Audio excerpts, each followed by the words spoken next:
Another iconic update, guys, Jen Gutierrez and Mr. Jericho Rosales sobrang sweet behind the scenes during their Rainbow Rumble.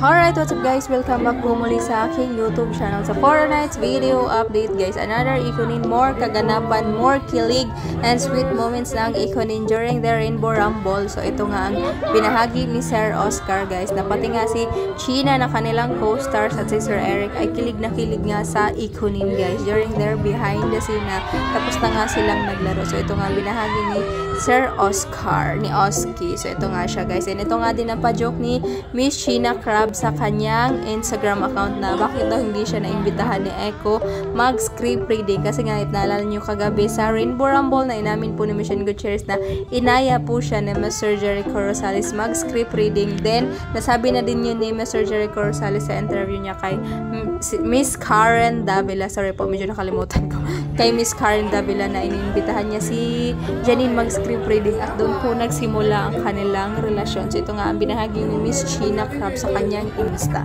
So ito nga binahagi ni Miss China Crab. Ang kwento ng script reading ng hashtag ikonin, Diyos ko niyaya din naman pala ako ni Papa X. Ang problema ay hindi pala ako nakalingon dahil may nakaharang.